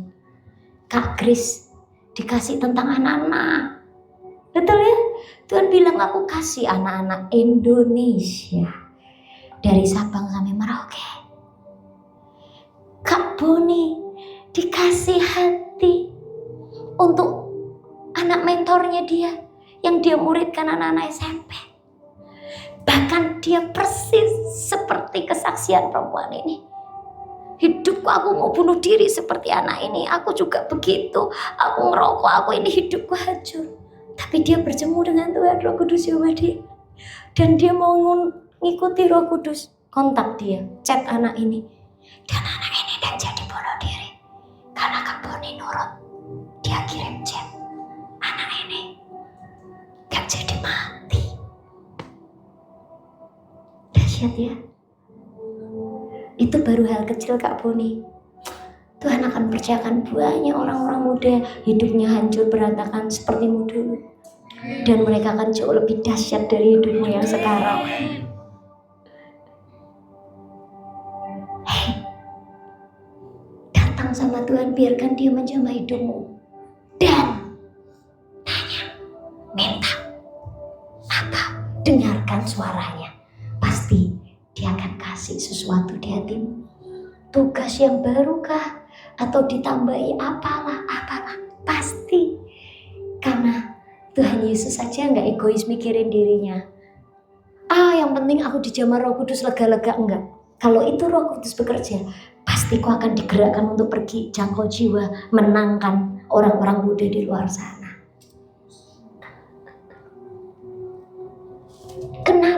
kok harus dipulihkan dulu? Kenapa kok harus ngalami zaman Tuhan? Karena ini tugas yang besar, amanat agung, tidak pernah bisa dilakukan dengan kekuatan sendiri. Kamu harus perlu Roh Kudus, karena ini pekerjaan yang besar, musuhmu roh-roh yang tidak terlihat. Saya nggak ngerti ya, Tuhan itu ketemu dengan perempuan ini, mungkin dia tahu roh-roh di belakangnya ya, roh kepahitan, roh percabulan, roh perjinahan, mungkin roh nenek moyang apa-apa. Tapi semuanya itu ketika berjumpa dengan Tuhan, roh itu semua akan pergi, roh itu semua akan meninggalkan. Itulah yang akan terjadi dengan hidupmu dan hidupku. Seperti ini, lawatan Roh Kudus seperti ini, itu yang kita nanti-nantikan. Karena setelah ini, begitu keluar dari tempat ini, kita akan ketemu dengan semua teman-teman yang tinggal di asrama, akan ketemu dengan teman-teman yang akan menguras emosimu, yang apapun juga, kau akan kembali ke kos, kuliah, dan sebagainya. Tapi dengarkan baik-baik, kau akan kembali ke sekolah, dengarkan baik-baik. Kau terus keluar. Untuk itulah kenapa hari ini kau dilepaskan, kau dilegakan, kau dipenuhi, supaya kau punya banyak hal untuk kau bagikan lagi ketika kau keluar dari tempat ini. Dia tidak terbatas. Kamu bisa bayangkan gak? Ada sebuah botol atau ini aja deh, galon aqua yang gede, tapi bawahnya dilubangin. Roh Kudus itu seperti itu. Dia nggak terbatas, nggak ada dasarnya. Kau nggak bisa bilang, aku udah ngerti kok Roh Kudus. Nggak ngerti. Ketika kau bilang ngerti, itu hanya kesombongan kita sebagai seorang anak manusia. Aku udah ngalamin ini, aku udah ngerti. No, there is more, seperti kaos yang saya pakai. Karena dia nggak terbatas. Dan semakin kau ditenggelamkan, kau hanya bisa menikmati. Semakin kau memberontak, semakin kau bilang aku nggak mau, semakin kau akan tahu tubuhmu terbatas, pikiranmu terbatas, perasaanmu terbatas, emosimu terbatas. Tapi ketika kau membiarkan semakin dalam, sampai kapan Mami? Sampai nanti kita pulang ke rumah Bapak. Sampai nanti kita pulang ke rumah Bapak. Kau gak akan pernah mengerti Roh Kudus. Kau hanya bisa menikmati dan membiarkan dia bekerja atas hidupmu. Dan dia pasti mengubahkan hidupmu dan hidupmu. Amin. Amin. Kau semua rindu rasakan itu? Ya. Terus ya, ingin ya. Roh Kudus aku mau lagi. Roh Kudus aku mau lagi. Roh Kudus aku mau lagi. Karena dia tidak terbatas. Wah, Roh Kudus sudah habis deh, sukacitanya udah dilimpahin semua. No, masih banyak yang kita nggak ngerti. Dan semakin kita mau ngerti dia, semakin kita nggak ngerti. Makanya perempuan ini bilang, kok katamu orang Yahudi bilang nyembah di Yerusalem, orang Samaria di gunung ini. Kamu nggak ngerti. Pada waktunya nanti akan tiba saatnya kau tidak lagi nyembah di gunung ini dan di Yerusalem. Kenapa? Karena rohnya ada di dalam diri kita. Jadi kita bisa nyembah di mana saja. Itu bukan masalah tentang tempat. Karena Roh Kudus sekarang sudah diberikan. Jadi kita tidak perlu menyembah. Kalau mau ketemu Roh Kudus, nyembah harus ke Oikos, ke tempat ini. No, di kamarmu. Waktu kau cuci piring, waktu kau kerja pertanian, waktu kau main futsal, waktu kau di mana saja di ruang kelas, dia ada. Kau bisa datang kapan saja, available, kapan saja, di mana saja. Oleh karena itu firman ini bilang, kamu nggak perlu lagi. Tuhan Yesus bilang, kamu nggak perlu lagi nyembah di gunung ini, di gunung itu, di kota Yerusalem, di bait Allah nanti yang akan dibangun. Tanda-tanda akhir zaman kan bait Allah harus dibangun lagi kan? Nggak perlu kita ke Yerusalem. Sukacita, dia ada di dalam sini. Sejauh apa Mami? Tinggal kau ngomong, Roh Kudus, capek banget nih.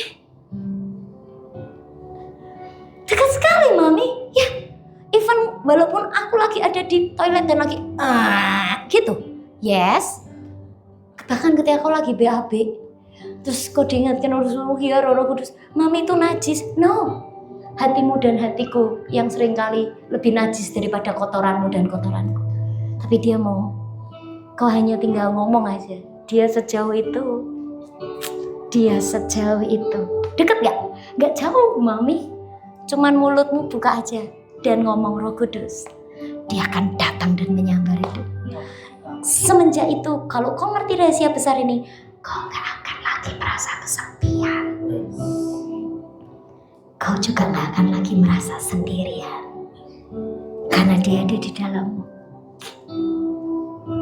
Kau tinggal ngomong dan dia akan bekerja. Oke. Ya. Biarkan Roh Kudus terus melawatmu.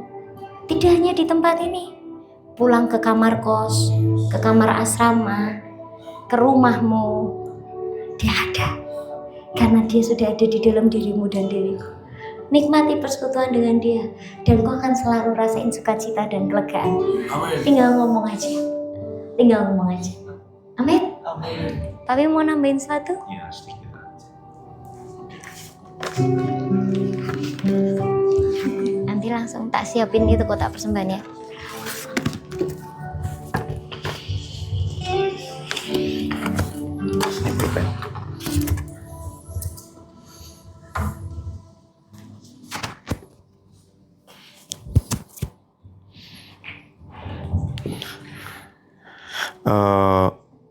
Buka dengan saya Yesaya 32 ayat 15.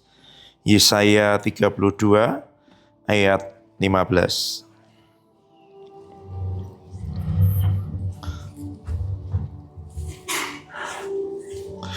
Yesaya 32 ayat 15.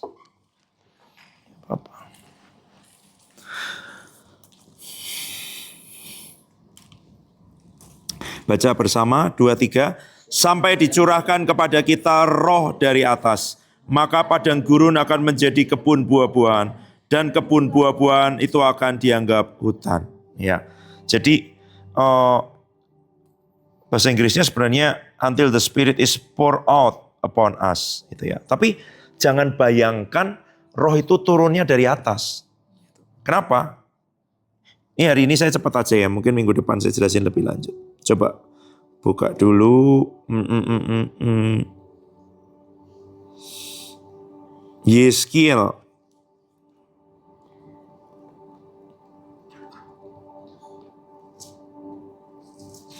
47.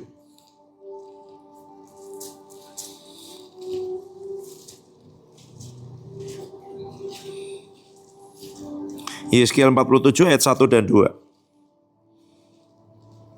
Ya, Yeskiel 47 ayat 1 dan 2. Baca bersama, 2, 3.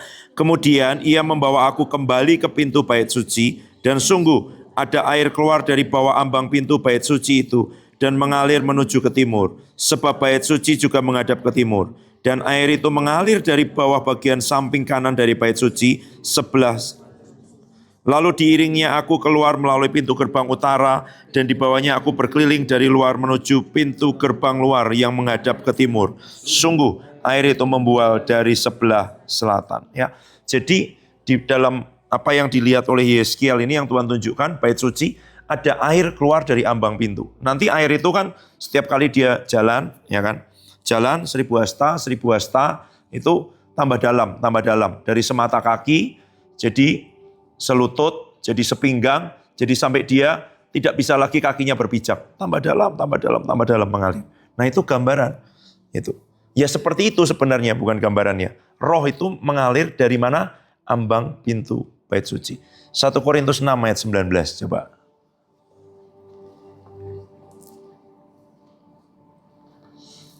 Satu Korintus 6 ayat 19.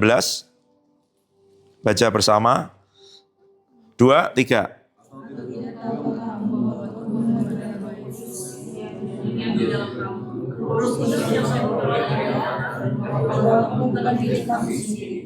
Ya, ulangi sekali lagi yang kompak. 2, 3. Atau tidak?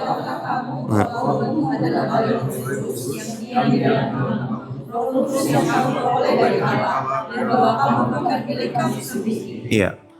Jadi tubuh kita bait Roh Kudus. Dari mana dia tadi sungainya mengalir? Dari ambang pintu bait suci. Apa yang tadi dikatakan di Yohanes 4 tadi?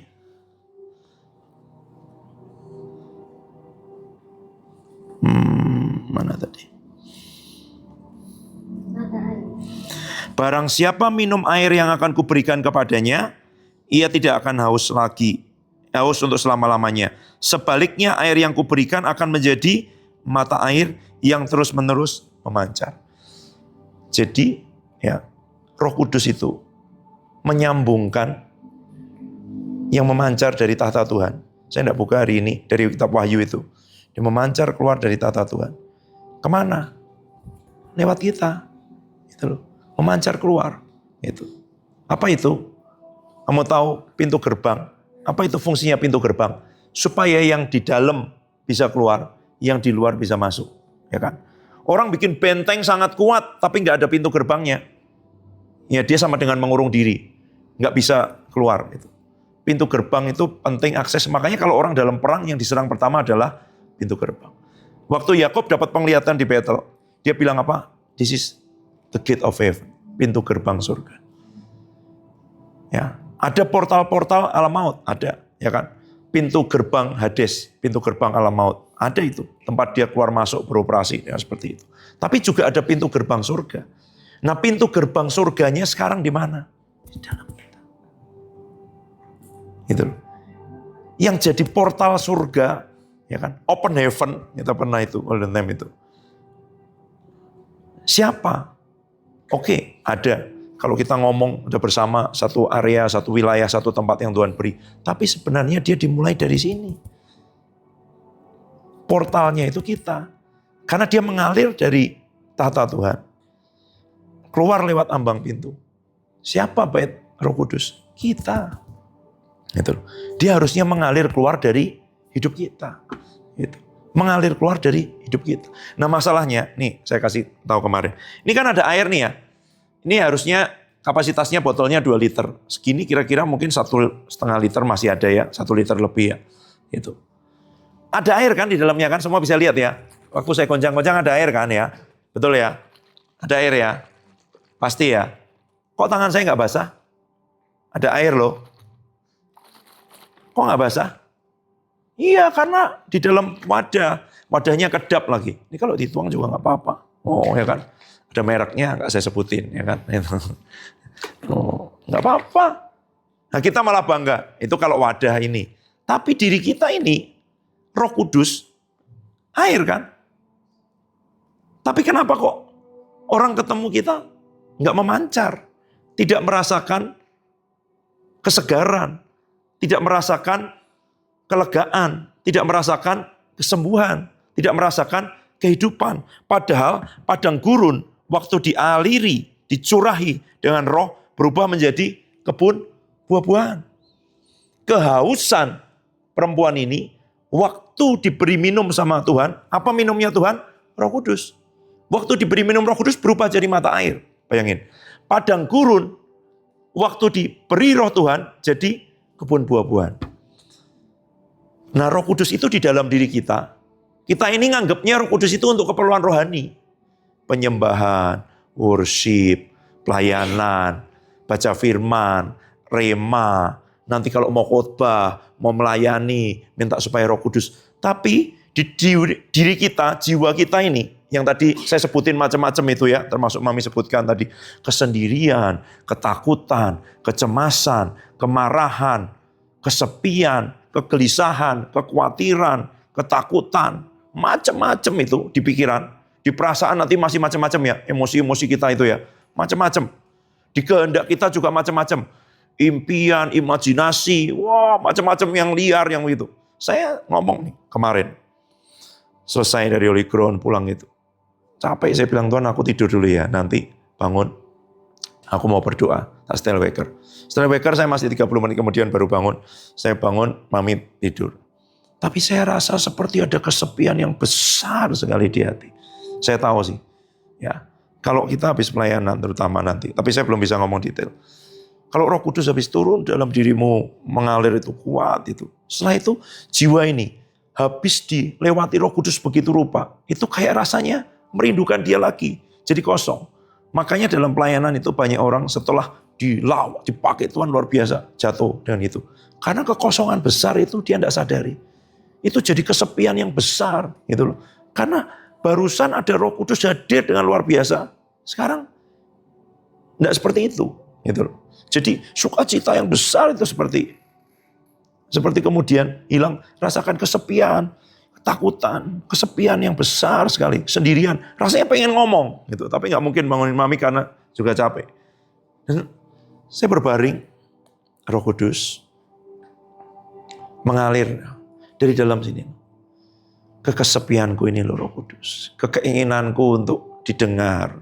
Keinginanku untuk ditemani. Keinginanku untuk dipuaskan, untuk dapat sesuatu, untuk dapat apapun itu. Ya, terus Roh Kudus penuhi. Masih rasa mengalir lebih lagi Roh Kudus.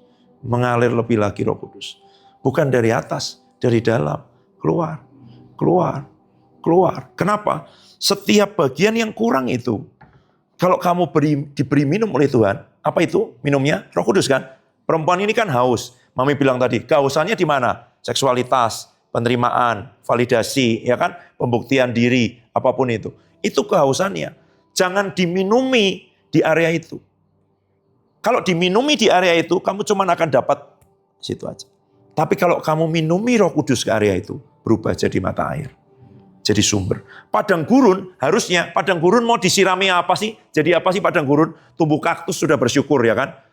Tapi kalau disirami Roh Kudus, area-area yang sangat padang gurun di hidupmu, yang sangat kering kerontang, yang sangat gersang, yang nggak bisa. Padang gurun adanya apa sih? Ular, kalajengking, scorpion di sini. Kok jadi bahasa Inggris terus ya? Kalajengking, siap ke bangsa-bangsa ya kan? Gitu. Saya ingat teman saya dulu, bahasa Inggris nggak bisa. Tapi itu umbrella nih bahasa Indonesianya apa sih? Waktu kita hujan-hujan sampai dia bingung gitu. Padahal ya satu itu aja yang dia tahu. Tapi pas itu dia nggak bisa ngomong payung gitu ya. Gitu. Kayak gitu tuh. Bagian yang kosong. Termasuk begitu loh. Tuhan bahasa Inggris nih kok belajar kok nggak bisa-bisa ya Tuhan. Aliri nih Roh Kudus. Kemampuanku berbahasa nih loh ya kan. Kemampuanku ini. Apa? Ini nyusun kalimat gini-gini kok sulit Tuhan. Parafrase kok bingung. Aliri Roh Kudus. Baik weakness maupun strength. Nah masalahnya kadang kita, ya kan, weakness ini, kita pikir kita gumuli sendiri. Bukan. Kelemahan-kelemahan itu, undang dia. Dalam kekuatanmu juga. Karena kalau enggak, sebatas kekuatanmu. Nanti habis itu, ada waktunya. Tapi kalau pakai kekuatan Tuhan, dia semakin diperbarui, semakin besar. Itu. Tapi memang sulit. Orang kalau punya kekuatan, sulit untuk minta tolong Roh Kudus masuk ke situ. Karena dia pikir nanti, itu kebanggaannya. Kekuatan itu kebanggaan, strength itu kebanggaan. Orang akan memuji kamu karena kamu cerdas sekali ya. Kamu cekatan sekali ya. Kamu kreatif sekali ya. Gitu. Tapi dia Allah yang menciptakan punya kreativitas, rahmatnya aja selalu baru setiap hari. Kalau kamu serahkan bertambah itu, tapi bukan kamu yang dipuji itu masalahnya. Kita nggak rela itu di situ. Ya. Jadi gimana? Di area yang paling gersang, yang paling kering, yang paling di situ nggak ada apa-apa, nggak bisa tumbuh. Rilis dari dalam rohmu. Persilahkan mengalir Roh Kudus. Curahi padang gurun ini loh. Di perasaan itu ya, kesepian, ketakutan, apapun itu, dikehendak juga. Nanti kalau sudah mengalir ke tubuh. Kamu punya sakit apa? Sering asam lambung, sering apa? Dengan itu. Mengalir Roh Kudus ke situ. Mengalir Roh Kudus seluruh tubuh. Nanti ya saya ngomong ya, next ya. Karena Tuhan lagi tunjukin ini. Iya ya, ada satu hal yang saya tidak aware selama ini. Yaitu tubuh. Karena memang Roh Kudus, bait tubuh kita bait Roh Kudus kan. Tapi saya sering melihatnya hanya di roh. Yang saya gambarin itu Roh Kudus tinggal dalam roh kita. Ya kan? Iya, tapi makanya badan ini gimana? Kalau kita melayani kesembuhan, gimana? Itu Roh Kudus ngalir lewat tubuh kita pada tubuh orang lain. Nah kalau tubuh kita tidak dialiri Roh Kudus, tidak dikuduskan. Seperti yang Mami bilang tadi, jangan takut. Justru semakin kamu najis, semakin kamu ngerti kamu kotor, kamu semakin perlu dia. Sahabat saya doanya sehari minimal 6 jam. Itu aja setiap dia berdoa minta Roh Kudus mengalir, masih ada yang keluar dari hidupnya, kotoran keluar kok. Dia bilang aku nggak butuh makanan apa-apa, aku makan cuman tahu rebus sama telur rebus saja cukup, nggak perlu mewah, nggak perlu tuh. Orang hidup sederhana, cinta Tuhan, gini-gini semua. Itu aja. Setiap kali dia Roh Kudus silahkan, Roh Kudus ya, masih ada yang keluar, dibersihkan. Jadi waktu kamu persilahkan itu keluar. Dari mana? Dari pikiran, dari ini yang numpuk, terus. Ya. Kita bisa lakukan waktu saat teduh pribadi. Nanti setelah itu baru baca firman, nyembah, minta disingkapkan. Terus nanti akan berbeda. Ada kesegaran yang baru. Roh Kudus, ya, bagian itu. Jadi waktu baca firman itu sudah bersih. Sudah mulai dengan itu, tenang, disingkapkan, dia bicara dari roh kepada roh kita. Makan sekarang, ya, makan gitu. Ya, nikmati itu aja. Jadi manifestasinya itu urusannya dia. Dia lebih tahu kenapa kok ini tertawa, ini menangis, ini gulung-gulung, itu ngejar ayam, dia lebih tahu, ya kan? Gitu. Dia lebih tahu kenapa ini diajak ke gunung. Saya nggak tahu nih, belum ada yang diajak ke mall ya. Tadi semua ke gunung, ke situ-situ, ke kesegaran, ke yang gitu-gitu, ya kan? Itu ke yang alami, ke yang fresh, ke yang macam-macam. Dan semua belum semua bersaksi, tapi saya percaya. Kalau tadi dilihat Nathan, airnya dalam semua. Jadi ada yang mungkin tidak rasakan apa-apa fisik, tidak lihat. Percayalah kita sedang direndam oleh Tuhan. Ya. Yang penting nanti buahnya tiba-tiba kamu muncul. Loh kok beda ya? Kok ini beda ya? Iya karena kamu direndam. Bahasa yang saya pakai tadi, saturated. Gimana yang terjemahinnya? Kamu tahu busa ya? Busa spon kayak buat nyuci piring itu. Kalau kamu masukin ke air, udah penuh airnya. Masukin ke air lagi, udah banyak. Sampai netes-netes semua. Nah itu, saturated itu kayak apa ya? Lebih dari kapasitasnya. Busa ini kan mungkin kalau masukin ke gelas air satu gelas, airnya kesedot semua. Tapi kalau airnya satu botol gini, mungkin enggak kesedot semuanya. Jadi kamu masukin lagi, sampai melimpah keluar. Nah waktu melimpah keluar itu, kamu melayani orang. Itu yang haus akan dipuaskan. Yang sakit disembuhkan gitu loh. Jadi dia overflow namanya. Lebih dari kapasitas kita. Melewat keluar gitu loh. Meluap keluar gitu. Ya gitu. Itu aja. Nikmati, alami secara pribadi nanti di saat teduh. Kalau sedang mempersilahkan Roh Kudus gini, beda dengan menyembah ya. Jadi kamu boleh aja selonjor, berbaring. Gitu. Tapi kalau holy, selonjor kamu sama malaikat kamu gitu. Kamu menyembah Allah yang Maha Kudus, malah tua-tua aja mahkotanya dilemparkan. Ini sedang dibersihkan gitu. Setelah itu Tuhan bawa ke situ, kamu bisa nyembah, bisa itu ganti posisi gitu ya. Gitu. Nikmati aja, alami, supaya kekuatannya tahu sumbernya. Nanti setelah itu jalan, belajar, ngomong. Oh iya ya, itu aja saya bilang, Tuhan singkapkan lebih lagi Tuhan. Bayangin, roh yang membangkitkan Yesus dari antara orang mati, tinggal di dalam dirimu. Oh, apa sih yang kematian, musuh paling akhir, itu aja kalah sama roh itu. Dan roh yang sama tinggal dalam diri kita. Masalahnya dia terkurung. Udah, nanti selesai. Gitu ya. Yuk. Makasih Tuhan.